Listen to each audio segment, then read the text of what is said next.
안녕하세요. 키라입니다. 여러분이 생각하실 때 외국어 공부를 할 때 문법이라는 부분은 필요한가요? 아니면 필요하지 않은가요? 아마 지금까지 외국어 학습을 하시다 보면은 문법이 중요하다는 선생님도 계셨을 테고 문법 그렇게 신경 쓰지 마 라고 주장하시는 선생님도 본 적 있으실 거예요.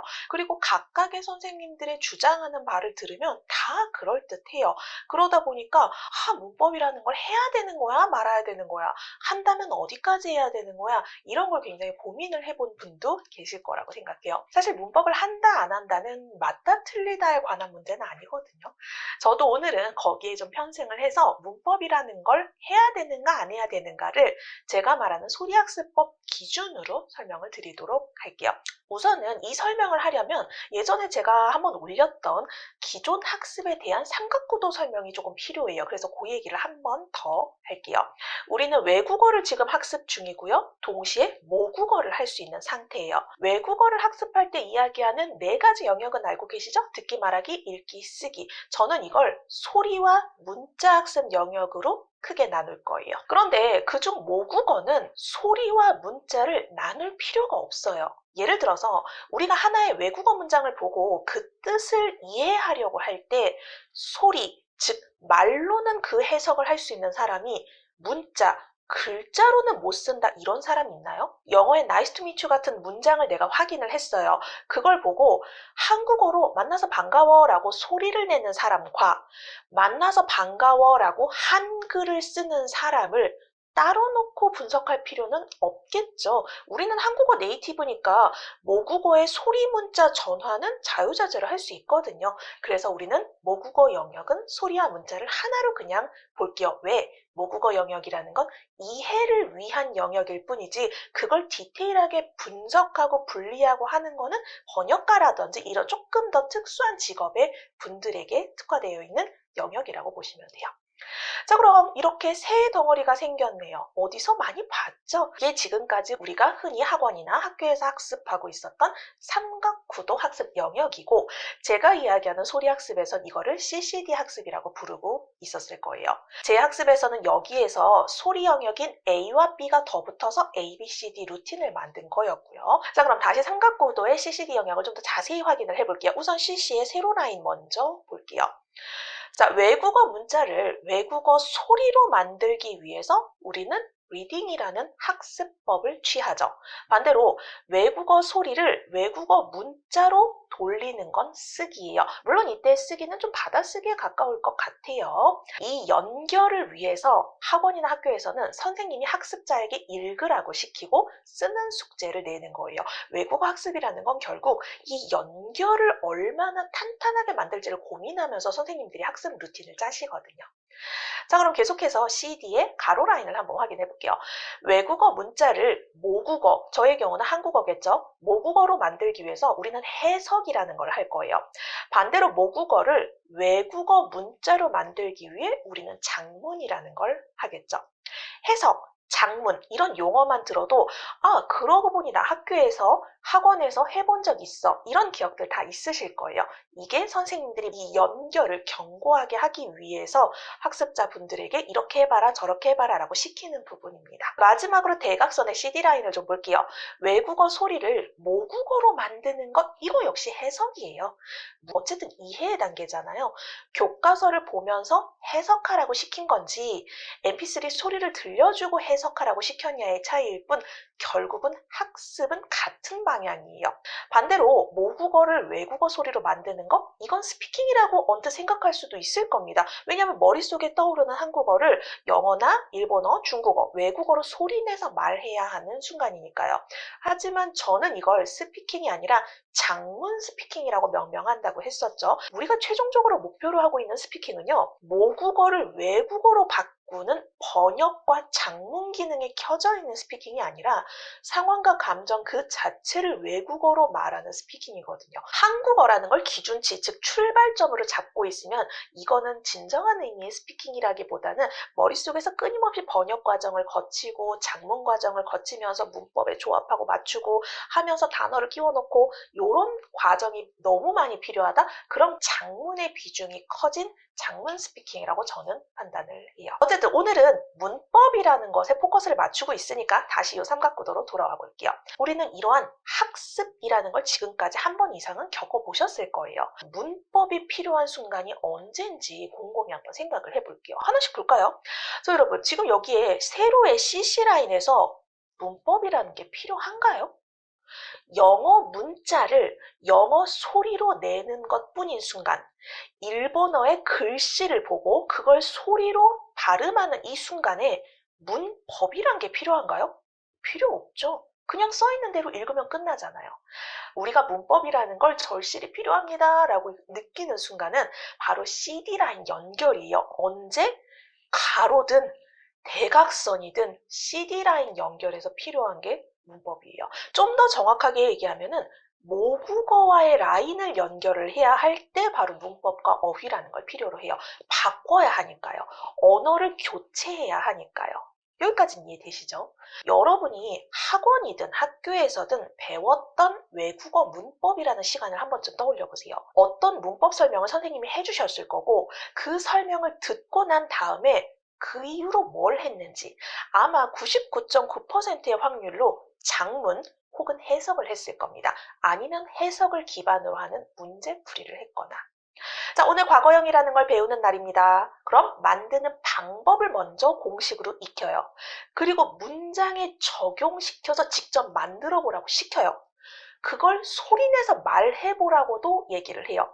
아니면 독해 지문을 받고 그걸 한국어로 뭐라고 하는지 설명해보라 그래요. 이게 무슨 뜻이니? 라고 선생님이 물어봐요. 혹은 다음 중 시제가 잘못 쓰인 걸 찾으라는 문제를 받기도 해요. 이런 경험 다들 있으시죠?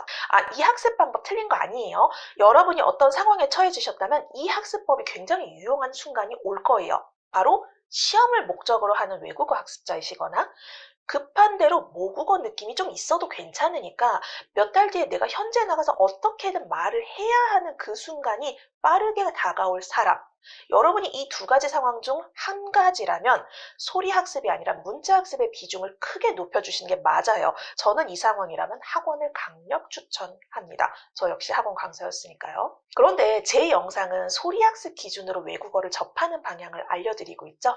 소리 학습과 문자 학습의 가장 큰 차이점은 화살표의 방향이라고 했었어요. 문자 학습자에게는 존재하지만 소리 학습자에게는 사실상 필요 없는 화살표가 있어요. 뭘까요? D에서 출발하는 화살표는 소리 학습자에게는 필요가 없어요. D에서 출발하는 화살표가 뭐죠? 저희는 작문을 안 합니다. 해석도 안 해요. 해석의 경우는 있는 걸 확인하는 수준입니다. 그러니까 제 루틴에선 D가 맨 마지막에 있어요. 한국어 해석은 자막에 있는 거 보면 끝나요. 내가 외국어를 받아들이고 이게 무슨 뜻인지 이제부터 기합을 넣고 해석해야지 라는 순간 자체가 아예 없어요. 그리고 그게 제가 노린 것이기도 해요. 한국어를 끌고 올 시간을 아예 없애버린 거예요. 모국어의 추리 능력을 아예 스위치를 제가 안 켜게 만들어버려요. 한국어 부분을 다 그냥 줘버릴 거예요. 제가 드라마를 선택한 이유가 꼭 소리 때문은 아닙니다. 드라마를 선택하면 한국어 스위치를 킬 필요가 없거든요. 자막에 있고 장면에 있으니까요. 소위 말하는 한국어 개념 버려라라는 그 한마디, 외국어 오래 하신 분들은 아시잖아요. 내 머릿속에 자꾸 한국어가 자동으로 떠올라 버려요. 그러니까 내가 가지고 있는 그 능력치를 버리는 게 굉장히 어려워요. 그래서 제 루틴에서는 아예 그 뜻을 떠올릴 생각 자체를 안 해요. 시간도 안 줘요. 그냥 끄덕끄덕 하면서 그렇구나 하고 넘어갑니다. 그럼 장문이 없네요? 해석 없네요? 그럼 문법 필요해요? 안 해요? 필요 없어요. 문법은 왜 필요해요? 그 CD라인 연결하기 위해서 모국어를 기준으로 생각을 해서 장문을 하든지 해석을 하든지 어쨌든 모국어를 끌고 오는 순간을 위해서 문법이라는 게 필요한 거예요. 문장을 만들 때 필요한 거고요. 만들어진 문장을 멋진 한국어로 바꾸고 싶을 때 해석이라는 거를 기합 넣고 해야 될 때 필요한 게 문법이에요. 근데 우리는 해석도 안 해요. 장문도 안 해요.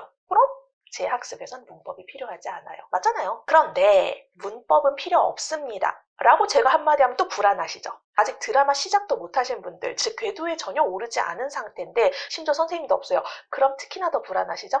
필요 없다고 하지 말라고 하는데도 에이 그래도 이것도 하면 더 좋아지지 않을까? 라는 생각 괜히 드시죠? 네, 이거 문자 학습 오래 하셔서 그래요. 지금까지 공부 열심히 했다고 본인을 매우 기특하게 여겨주셔도 돼요. 하지만 문자 학습을 매우 오래 하신 분들은 여러분이 가지고 있는 그 문자 영역을 버리느라 고생을 좀 하셔야 될 겁니다. 만약에 여러분 여러분이 아무것도 없는 백지 상태신가요? 가장 좋은 상황이에요. 그냥 바로 AB부터 시작하시면 돼요. 자, 그러면 저는 제가 가르치던 학생들에게는 문법을 아예 하나도 안 알려줬냐? 그렇진 않아요. 참고로 저 문법 잘해요. 학원에서 근무했을 때 문법 전담 수업만 굉장히 오래 했거든요. 그리고 개인적으로 문법을 굉장히 좋아하기도 해요. 선생님들 중에서 문법 싫어하시는 분들 안 계실걸요? 학생들한테 가르치기 되게 좋고 학생들한테 리액션이 제일 잘 나오는 게 문법 수업이에요. 되게 정답이 잘 보이고 이것만 알고 있으면 마치 내가 말을 되게 잘할 것 같은 그런 기분이 들기도 하거든요. 재미도 있고요. 전 드라마 학습으로 가르치기 시작할 때도 문법 가르쳤거든요. 모순되네요. 소리 학습으로 한다 그러면 문법이 필요 없다 그랬는데 제가 문법을 가르쳤단 말이에요. 자, 여러분 제가 얘기하는 소리 학습이 몇 단계로 나뉘어 있는지 혹시 알고 계시는 분 계신가요? 학원에 가시면 초급, 중급, 고급 뭐 이런 식으로 단계라는 게 있잖아요. 제 학습법은요. 크게 두 가지 단계밖에 없어요. 바로 베이스 단계와 드라마 단계. 베이스 단계의 중요 포인트는 소리 적응력을 높이는 거였고 이 베이스 단계가 끝나면 바로 드라마를 내가 직접 써야 돼요. 문법이랑 어휘가 없이 드라마 대본을 내가 직접 쓰는 게 가능한가? 당연히 가능하죠. 문법을 몰라서 어휘를 몰라서 드라마 대본을 못 쓰는 게 아니에요. 만약에 여러분이 베이스 과정을 제대로 밟았는데 드라마 대본을 듣고 작성을 하고 있는 게 너무 힘든 이유는 하나밖에 없어요. 등장인물 발음 너무 구려. 이거 말고는 나오면 안 돼요. 단어 뜻을 조금 더 알고 있으면 더 잘 들릴 것 같은데 문법을 내가 알았더라면 더 잘 들렸을 것 같은데 이런 상황이라면 여러분은 추리의 뇌를 상당히 많이 가동하고 있는 거예요. 추리의 뇌를 가동할 만한 거리가 없으면 또 안 들리기 시작할 거예요. 그럼 이런 분들은 빨리 베이스 다시 밟으시는 게 더 추천입니다. 세상에 단어가 얼마나 많은데요. 세상에 문법이 얼마나 많은데요. 모르면 안 들린다. 계속 이 상태로 두실 거예요? 아깝잖아요. 나 되게 좋은 귀를 가지고 있는데. 물론 나중에 정말로 발음이 후진 누군가랑 이야기할 때 있어요. 사람이잖아요. 사람이 다 딕션이 좋을 수는 없어요. 그러면 이 문자 영역이 언젠간 서포트해주는 순간도 분명 필요해요. 솔직히 얘기하면 저는 문자 영역이 서포트해주기보다는 발음이 구린 누군가의 소리를 들어왔던 수많은 경험이 여러분을 서포트해주는 상황을 만드셨으면 좋겠어요. 제가 하고 싶은 얘기는 이거예요. 문자 영역에 지식이 없어도 소리는 들려야 맞는 거예요. 우리 소리 들었잖아요. 카피도 했잖아요. 카피는 누구나 할 수 있는 거예요. 그런데 저는 베이스 단계 때는 문법을 한번 훑어보라고는 이야기를 해요. 왜냐면 소리를 듣기만 해도 드라마 단계 때는 힘들 거거든요. 듣는 것만으로도 에너지를 엄청나게 많이 쓰실 거예요. 이건 여러분이 실제로 ABCD를 해보셨으면 아실 거예요. ABCD가 힘든 게 아니라 AB가 힘들 거예요. 듣는다는 것 자체로 굉장히 온 신경을 많이 쓰셔야 됐을 겁니다. 그런데 드라마의 실전으로 들어가게 됐으면은 MP3 소리도 아니에요. 인간 소리예요. 소리의 레벨이 더 높아졌어요. 계속 모르는 것들 투성이면 제곱으로 힘드니까 딱 듣기에만 집중할 수 있는 수준으로 문자 영역은 가볍게 인풋을 시켜둘 거예요. 그래서 문법이 필요하진 않지만 문법을 학습하긴 할 겁니다. 어느 정도 수준이냐? 바로 존재 확인 정도의 수준으로요. 그런 게 있었어. 이 수준으로만 알고 있으시면 돼요. 독서하듯 문법책을 훑어보기만 하면 된다는 거예요. 아니면 찐득하게 학습 반짝하고 예습 복습 없이 깔끔하게 뇌 한 구석에 처박아 둬도 된다는 얘기예요. 드라마를 시작할 때 나오는 모든 표현들이 되게 너무 초면이지만 않으면 된다는 뜻입니다. 내가 현재 진행형을 어떻게 만드는지는 모를 수는 있어요. 하지만 그런 게 있었던 기억은 있다. 이거 하나만 가지고 있으면 드라마 카피를 하는 순간일 때 그러고 보니 이렇게 생긴 게 책 어딘가에 있었는데 라는 수준이면 충분하다는 거예요. 왜냐하면 초면이면 낯가릴 거거든요. 소리를 듣는 것에 온 힘을 기울이고 있을 때 도대체 왜 이 단어가 이런 식으로 변신하는 건데 하고 스트레스 받는 그것도 귀찮거든요. 딱 그런 게 있었어 수준. 저는 이 라인이 바로 어린아이가 모국어를 배우듯 과의 차이라고 생각을 해요. 우리는 현지에서 태어나지도 않았고 내 주변에 해당 외국어로 매일같이 말을 걸어주는 가족, 지인이 내 옆에 붙어있지도 않아요. 심지어 나는 그곳에서 생활하고 거주할 계획도 없어요. 그러니까 문법이나 어휘를 하세요. 왜냐? 우리는 모국어로 그걸 이해를 해야 하거든요. 라는 설득은 많이 들어보셨을 거예요. 이건 맞아요. 맞는 말입니다. 문법을 하는 건 맞아요. 저의 오늘 영상을 보시고 아, 이 사람은 문법을 하지 말라는 선생님이구나 이렇게 받아들이시면 안 돼요. 제가 하려는 이야기는 여러분의 학습 목적과 여러분이 선택한 학습법에 따라서 문법의 인풋 라인을 어디까지 잡아둘 것인가인 거예요. 그러니까 저는 문법을 하지 말라는 사람이 아니라 여러분이 만약에 소리 학습을 하시기로 마음을 먹었다면 문법의 인풋 라인은 딱 여기까지로 잡는 게 베스트예요. 어디까지? 그런 게 있었어 수준까지. 그런데 여러분이 만약에 소리 학습이 아니라 시험을 목적으로 혹은 장문, 즉 말을 만들어서 써야 하는 사람이라면 문법의 인풋 라인을 여기로 잡으면 안 되시죠. 훨씬 높게 잡으셔야 돼요. 이 자체를 베이스로 만드셔야 될 겁니다. 반대로 여러분이 현지에서 태어났고 혹은 가족 중 누군가가 그 언어를 모국어로 사용하고 있거나 지금 내가 해당 외국에서 거주 중이라면 그런 게 있었어 수준도 안 내셔도 돼요. 그냥 문법 없이 어린아이가 모국어 배우듯 해당 외국어를 습득할 수 있게 될 거예요. 참고로 말하자면 성인도 사실 문법 베이스 제로여도 할 수 있어요. 근데 이렇게 하시면 시간이 너무 오래 걸리고 귀찮아서 그런 거예요. 나의 모국어가 뇌를 자꾸 방해하거든요. 자꾸 모국어 문을 활짝 열고 외국어 문을 닫아버려요. 왜? 우리는 모국어의 문을 되게 쉽게 열어서 그래요. 특히 성인이나 성인일수록. 당연하죠. 우리는 모국어 경험이 훨씬 많으니까요. 문자 영역 학습 오래 하신 분들 아시잖아요. 한국어 생각 안 하려고 하는데 문 닫는 방법을 모르시겠잖아요. 저도 그랬다니까요. 자, 결론만 얘기하자면 이런저런 귀찮음을 최소화할 수 있는 라인이 바로 요 그런 게 있었어 수준이라고 인식하시면 될 것 같아요. 이거보다 덜하면 드라마를 볼 때마다 저번에 나온 단어는 이거였는데 왜 이번엔 이게 이런 식으로 바뀌었지? 얘는 왜 그 규칙에 안 맞지? 하고 자꾸 물음표가 뜨는 게 귀찮을 거고 이거보다 더 과하게 학습을 하면 문자 학습을 너무 많이 해서 소리 부분이 취약한 나머지 한 6개월이나 1년 정도 있다가 듣기가 안 되고 자꾸 모국어가 방해되고 말 못하는 나를 보고 또 소리 공부 다시 해야 되나? 발음 다시 해야 되나? 이런 또 다른 귀찮은 일이 발생할 수가 있어요. 그러니까 여러분이 선택하는 학습법과 문법의 인풋의 정도라는 거는 궁합이라는 게 있을 거예요. 그 말은 무슨 뜻이다? 문법을 하지 말라고 했다고 소리 학습이 아닌 엉뚱한 학습법으로 해버리면 오히려 궁합이 안 맞아서 더 산으로 갈 수 있으니까 여러 선생님과 선행학습자의 수많은 영상을 내 임의대로 짬뽕해서 내 입맛대로 스타일링해서 괴상한 패션 센스 창조해내지 마시고 궁합이라는 걸 먼저 좀 곰곰이 생각을 해보셨으면 좋겠어요. 자, 오늘은 여기까지 할게요. 키라였습니다.